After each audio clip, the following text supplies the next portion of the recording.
E aí, pessoal, vamos lá. E vai continuar falando sobre anemia. Tem uma série agora falando sobre hemato, né? E aí a gente vai falar sobre abordagem diagnóstica da anemia. Num vídeo passado a gente falou sobre abordagem baseada em reconhecimento de padrões clínicos. Então, a história e o exame físico vão me dar pistas de que se trata essa anemia, na investigação etiológica dessa anemia. Hoje a gente vai falar de uma abordagem baseada em um dos índices hematimétricos que a gente conhece. Então, quando você vai ver um hemograma na parte vermelha, na parte eritrocitária, você vai ver lá a contagem de hemácias, de hemoglobina e de hematócrito. Tá? Eu estou usando HMHBHT para ficar mais simples. E aí, abaixo dessa contagem das três, da contagem do número de hemácias, da concentração de hemoglobina e do hematócrito, vocês vão encontrar outros valores ali. Um deles que você vai encontrar chama VCM, o outro chama HCM, tem um outro que chama CHCM, tem o outro que chama RDW. Isso aqui é conhecido como índice hematimétrico.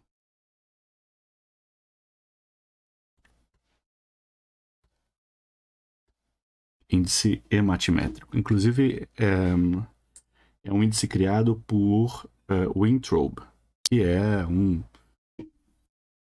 tem um livro de hemato com o nome dele, né? O índice de Wintrobe. Wintrobe. Pronto. Bom, então isso aqui é uma série de medidas tomadas dentro da população normal. E aí você tem, então, uma distribuição ali de 95% para definir o que seria normalidade. E o VCM, que a gente vai focar hoje, tem a ver com VCM,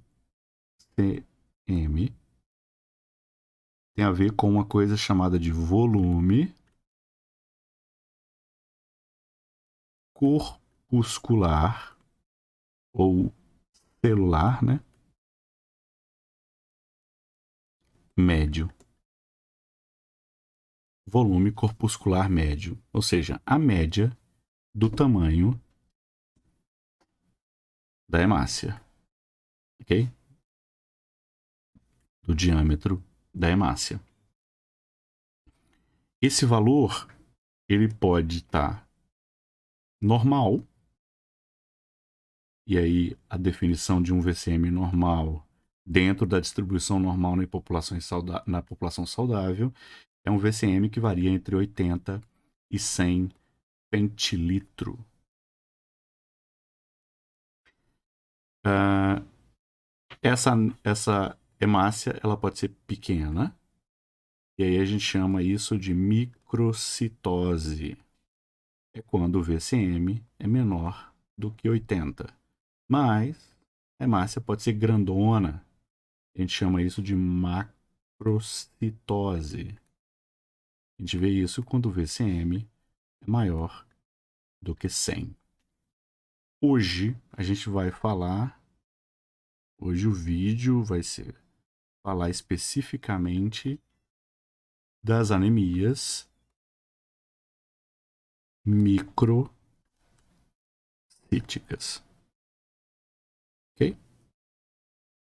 Ou as anemias cujo VCM é menor que 80, certo? Certo. Quando eu vou avaliar um paciente com anemia, vou ver onde eu tenho espaço para poder escrever aqui. Vou tirar isso daqui. Comecei todo errado, olha só. Problemas técnicos. Vamos jogar esse aqui para cá. Eu acho que eu vou ter espaço para crescer. Pronto. Ok, então tá. Então, quando a gente vai avaliar um paciente com anemia, a gente pode fazer uma avaliação laboratorial, e nessa avaliação laboratorial,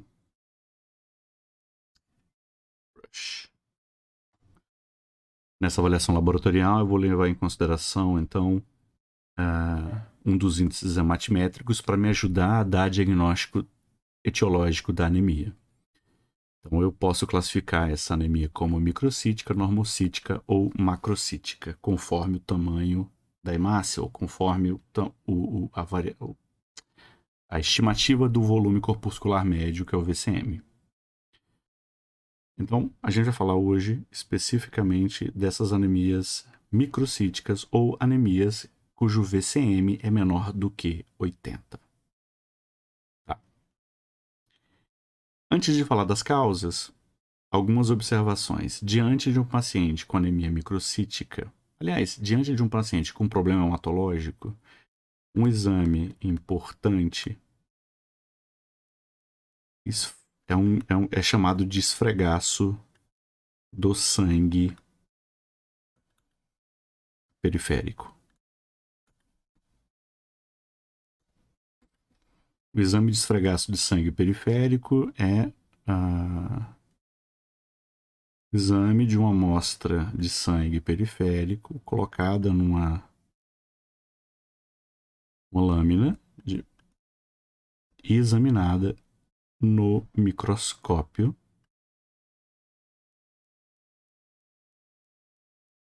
Eu vou olhar aqui no aparelhinho de microscópio.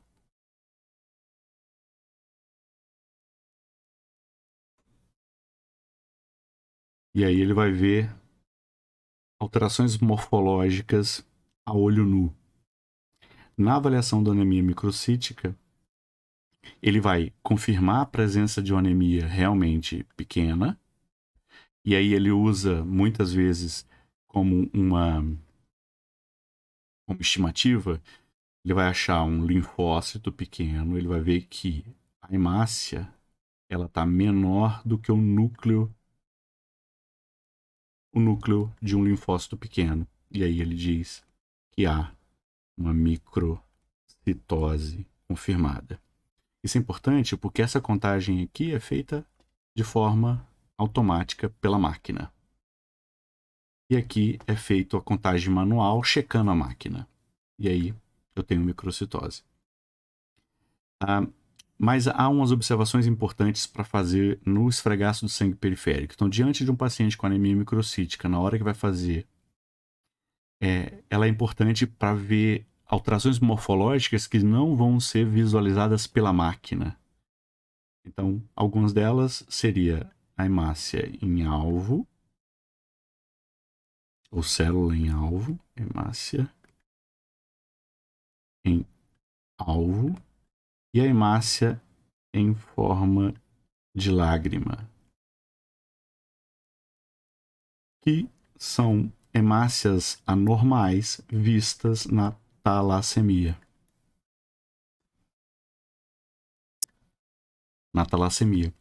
E aí ajuda a dar o diagnóstico de talassemia beta ou alfa-talassemia ou beta-talassemia ou traço talassêmico. Ok. E um outro exame que a gente pode levar em consideração também é um índice hematimétrico conhecido como RDW, que é Ratio. Isso aqui é Distribution. E aqui eu acho que é with it. Eu não sei se é assim.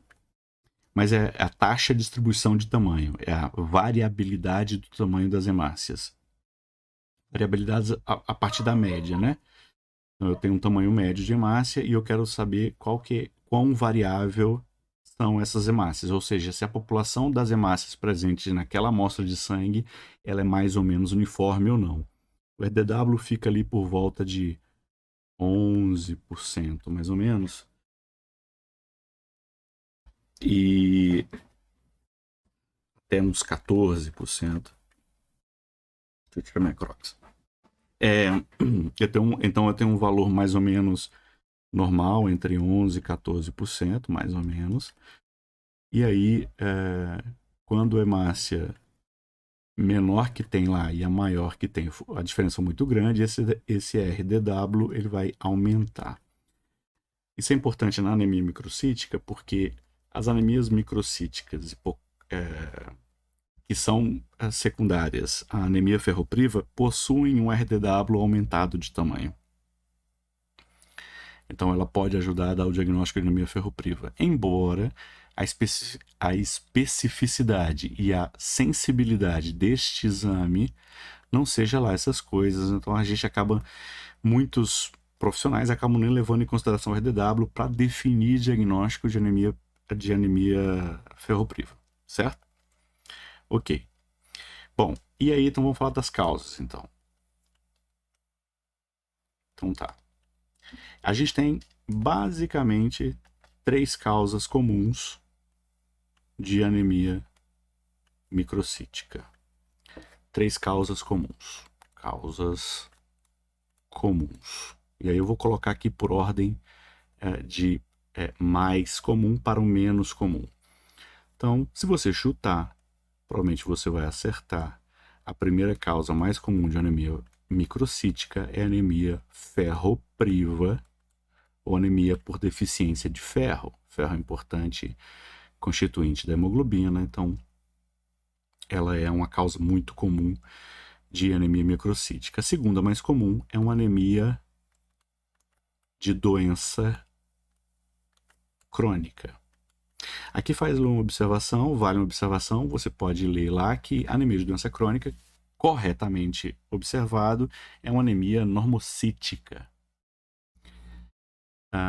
Habitualmente, a anemia normocítica, mais uma proporção até razoável dessas anemias, elas são microcíticas. E como a anemia de doença crônica é uma anemia muito comum, ela acaba sendo uma das mais comuns entre as anemias microcíticas. E por último, a talassemia. Ok? A talassemia. A anemia ferropriva, na avaliação, então, diante de um paciente com anemia microcítica,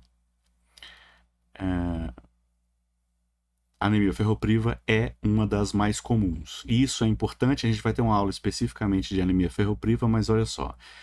Diante de um paciente então, com anemia microcítica, um adulto com anemia microcítica, você sempre vai pensar na possibilidade desse paciente estar tendo sangramento. Esse sangramento pode ser óbvio ou ele pode ser oculto. Okay? Os estoques de ferro eles são reutilizados, a gente com dieta adequada, a gente está botando ferro para dentro. Então, dificilmente dieta é uma causa no adulto de anemia ferropriva. Quando tem algum problema na absorção de ferro no intestino, então adultos que tiveram cirurgia bariátrica ou adultos com doença celíaca, eles não têm absorção de ferro, se perderem muito sangue, vão acabar ficando com anemia ferropriva.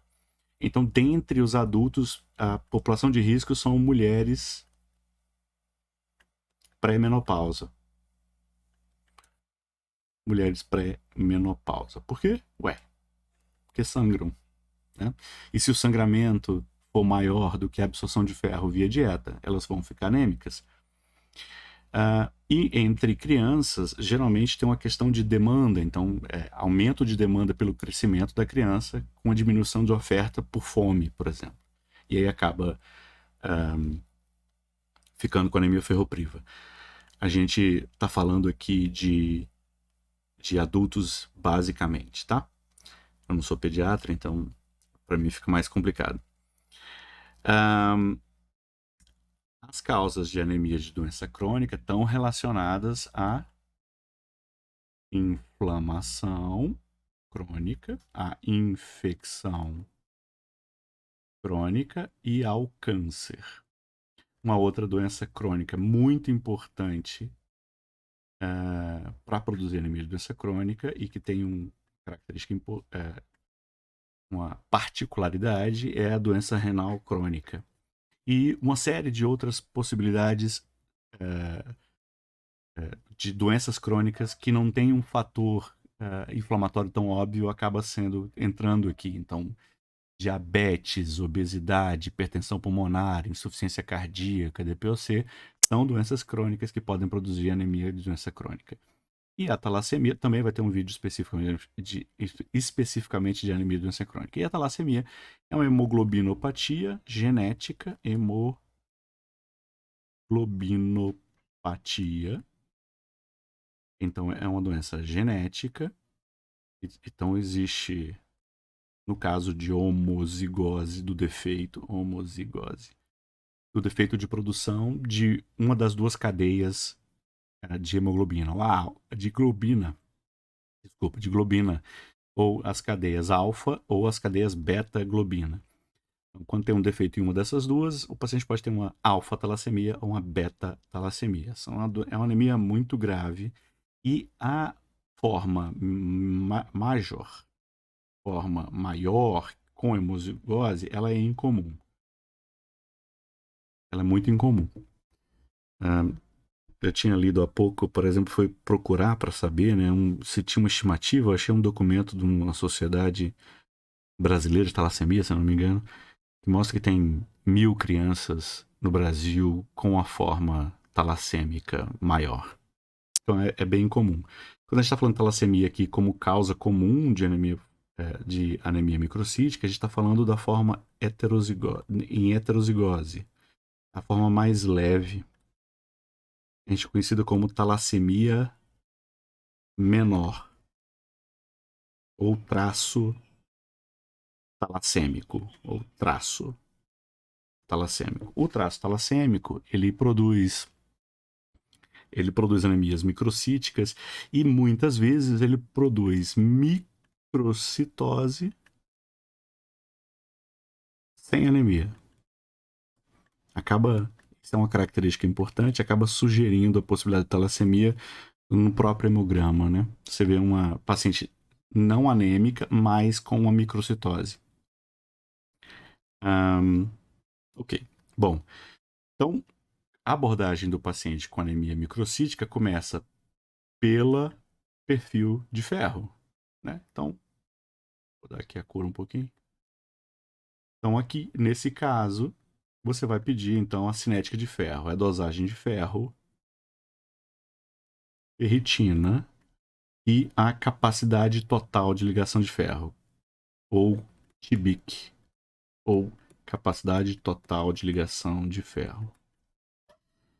No caso da anemia ferropriva, habitualmente você vai ver, então, ferro baixo, ferritina baixa e uma capacidade total de ligação do ferro aumentada.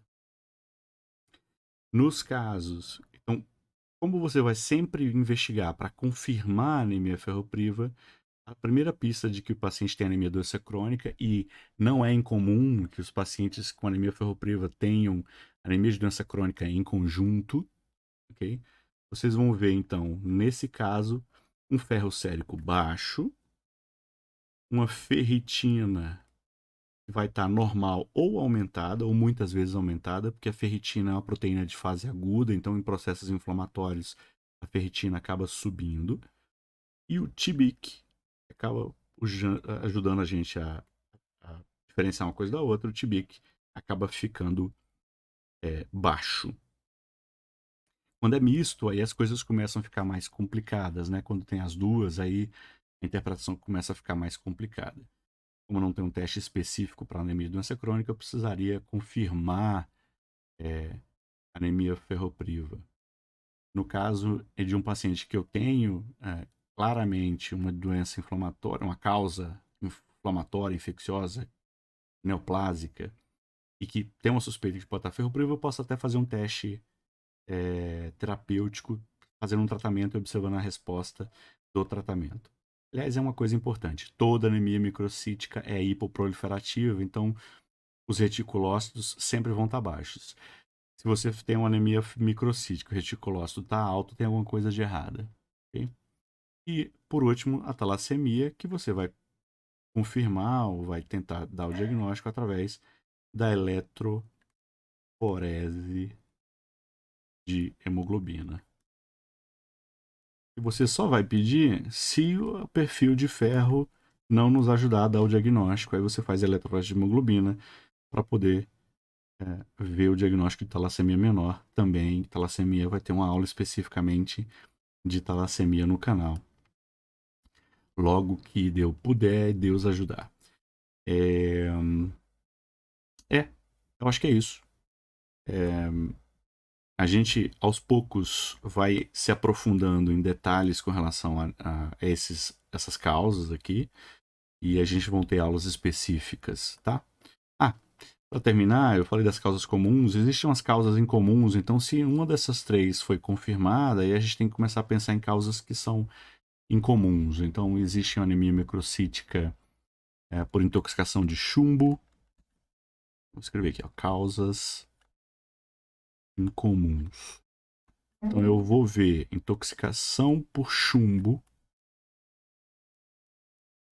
paciente com deficiência de zinco, paciente com deficiência de cobre e uma anemia que chama anemia sideroblástica. Talvez entre essas quatro aqui, talvez a sideroblástica seja uma das mais comuns entre essas incomuns, ok? É isso. Valeu. Obrigado. Eu vou fazer isso pela primeira vez e vou pedir para dar joia, para compartilhar e para assinar o canal. Porque aí, né? Quem sabe eu vire um profissional, um professor exclusivo no YouTube. Muito chique, né? Valeu, abraço.